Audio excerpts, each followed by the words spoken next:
Good afternoon, everyone. Myself, Dr. Sarita Pandey. I'm a consultant gynecologist at Patliputra Multiplex Hospital, Patna. आज हम लोग जो discuss करने वाले हैं एक बहुत ही इम्पोर्टेंट और डेंजरस कह सकते हैं टॉपिक, इक्टोपिक प्रेगनेंसी। तो सबसे पहले हम जानते हैं कि इक्टोपिक प्रेगनेंसी होती क्या है। देखिए, साधारणतः क्या होता है, बच्चा इम्प्लांट होता है यूट्रस की कैविटी के अंदर। ये एक नॉर्मल सिचुएशन है और उसमें नॉर्मली प्रेगनेंसी ग्रो करती है।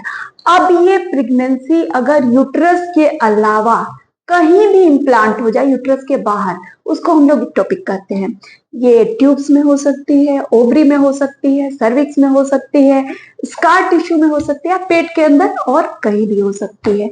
इसमें सबसे कॉमन जो देखा गया है ट्यूबल इक्टोपिक, मतलब फेलोपियन ट्यूब्स में इम्प्लांट होना।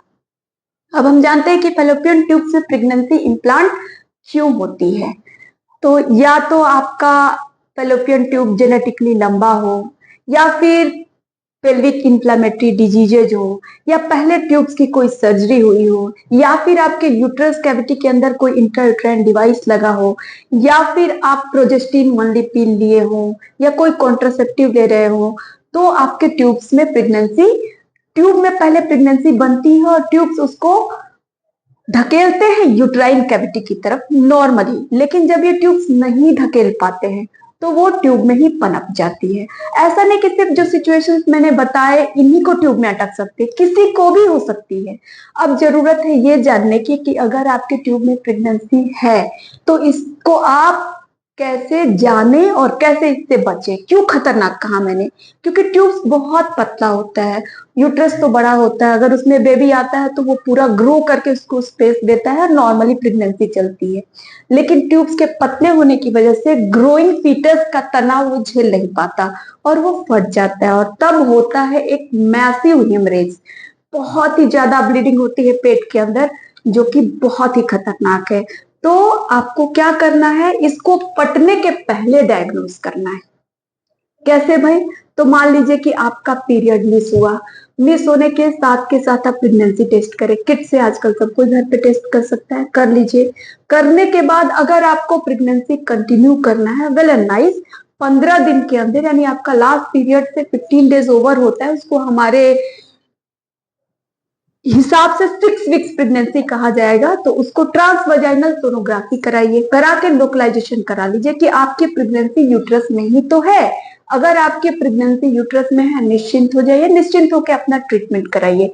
लेकिन अगर आपका प्रेगनेंसी टेस्ट पॉजिटिव है और अल्ट्रासाउंड करने पे आपकी प्रेगनेंसी यूट्रस में नहीं है, तो सस्पिशन उठ जाता है। फिर बिना देर किए आपके डॉक्टर आपको मेडिकल मैनेजमेंट या सर्जिकल मैनेजमेंट जो आपके लिए उचित है वो करेंगे।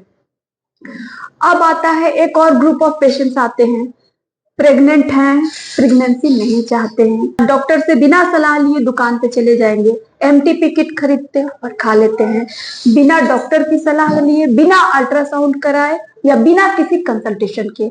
ऐसी स्थिति में ज्यादा चांस होता है रप्चर इक्टोपिक होने का। फिर वो इमरजेंसी सिचुएशन में तेज पेट दर्द, बहुत ज्यादा ब्लीडिंग और बेहोशी की हालत में पहुंचते हैं। तो इस चीज को अवॉइड करें। अगर आपको प्रेगनेंसी नहीं रखनी है, अपने डॉक्टर की सलाह लें, सलाह लेकर लोकलाइजेशन करा लें। अगर आपका प्रेगनेंसी यूट्रस में है तभी वो किट खाएं, या फिर डीएनसी जो होता है जिसको धुलैया कहते हैं बोलचाल की भाषा में, वो कराएं। नहीं तो अपने मन से आप एमटीपी किट नहीं खाएं। अब जो बात आती है कि आखिर ये जो इक्टोपिक प्रेगनेंसी हुआ तो इसको क्या ऑपरेशन से ही इलाज संभव है? देखिए, दो तरह से इलाज होता है। एक होता है मेडिकल मैनेजमेंट। आपके डॉक्टर आपका कुछ ब्लड टेस्ट कराएंगे जिसको कहते हैं बीटा एचसीजी। अगर बीटा एचसीजी की वैल्यू 5000 से कम है, 5000 से लेस है, तो फिर मेडिकल मैनेजमेंट किया जा सकता है। इसके साथ साथ आपका फीटस का हार्ट साउंड, हार्ट बीट भी नहीं आना होता है, और सैक काफी छोटा साइज का हो, और आप हीमोडायनेमिकली स्टेबल हो। तो मिथोट्रेक्सेट नाम का एक इंजेक्शन आता है जो अंडर सुपरविजन आपके डॉक्टर्स देते हैं।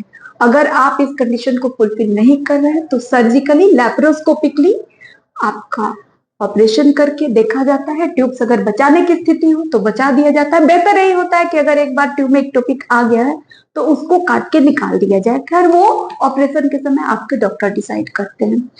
तो ये डेंजरस कंडीशन जो है जिसमें इतना ज्यादा अगर रप्चर कर जाता है, ब्लीडिंग होती है, तो इसको बचने का सबसे बड़ा उपाय है कि टाइमली डायग्नोसिस ही लाइफ सेविंग होता है।